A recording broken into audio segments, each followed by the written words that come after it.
India is approaching the final phase of 18th Lok Sabha elections set to culminate on the June 1st of this year. The political word war has been dominated this season by cries to protect constitution and save the democracy.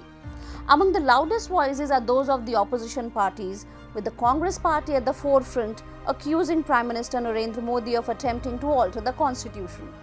They position themselves as the savior of democracy and the guardians of constitutional rights. But is this narrative accurate? Today, we delve into the historical actions of Congress party since India's independence that tampered with the constitution.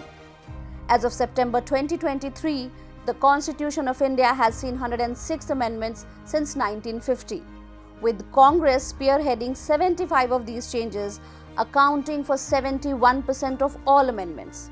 Today's analysis highlights the significant instances where Congress-led administration altered the constitution, often in ways that undermine the democratic essence.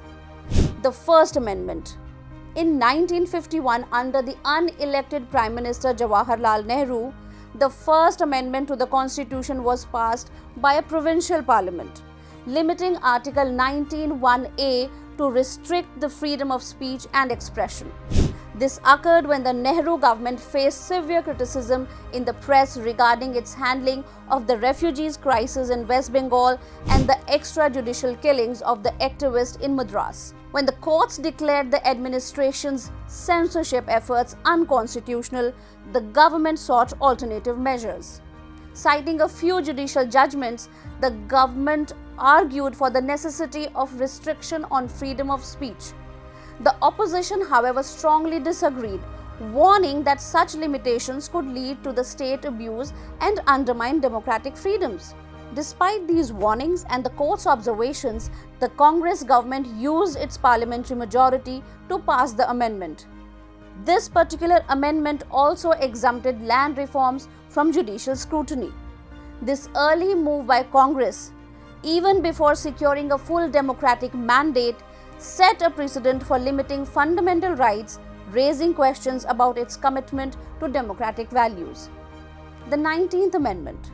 The 19th Amendment, enacted during Nehru's tenure, aimed to transfer Berubari in West Bengal to East Pakistan, now Bangladesh. Despite opposition from West Bengal's Chief Minister Bidhan Chandra Roy, the Congress proceeded with the transfer, prioritizing international agreements over domestic consensus. This decision later echoed in the transfer of Kachativu Islands by Indira Gandhi, illustrated Congress' readiness to cede Indian territory without thorough accountability or public debate. Let's talk of Indira Gandhi's most controversial amendments. On June 12, 1975, the Allahabad High Court found Prime Minister Indira Gandhi guilty of electoral malpractice and disqualified her from holding public office for 6 years.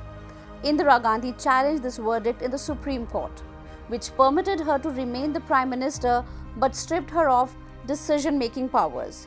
The following day, Indira Gandhi imposed an emergency in India, during which the opposition leaders were jailed and the press was censored. Despite the end of her tenure in March 1976, Indira Gandhi changed the preamble during emergency by adding the words secular and socialist to it. The Constituent Assembly had also held that future governments would have the power to amend the Constitution from Article 1 onwards, but no government could ever alter the preamble. Nevertheless, Indira Gandhi proceeded to change the preamble. How constitutional was this? The 39th Amendment. During the emergency, the Congress government introduced the 39th Amendment, barring courts from adjudicating election disputes involving the Prime Minister. This reflected an alarming degree of political interference in the judiciary, aiming to protect political powers at the expense of judicial independence. The 42nd Amendment. Indira Gandhi also used her majority to pass the 42nd Amendment during the emergency, centralizing power, undermining state autonomy, and curtailing citizens' rights and freedoms. This amendment epitomized authoritarianism and remains a stark reminder of the dangers of unchecked political power. The 93rd Amendment. Under Prime Minister Manmohan Singh, the 93rd Amendment was made, which allowed special provisions for advancement of SCs, STs and OBCs in educational institutions. But it excluded the minority institution. This exclusion raised questions about the equitable application of affirmative action policies, suggesting a preferential treatment that undermines the spirit of inclusivity. Why were minority institutions left out? The message was loud and clear.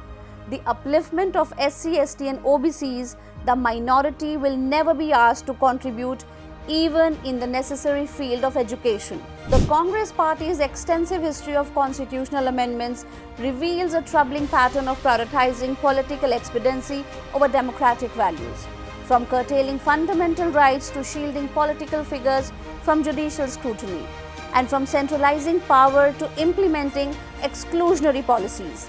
The action of Congress have frequently contradicted its professed commitment to democracy.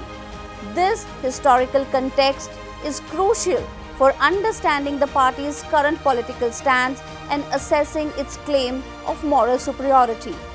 By scrutinizing these amendments, it becomes evident that the Congress Party's legacy is marred by the instances of constitutional manipulation, challenging its credibility in contemporary political discourse.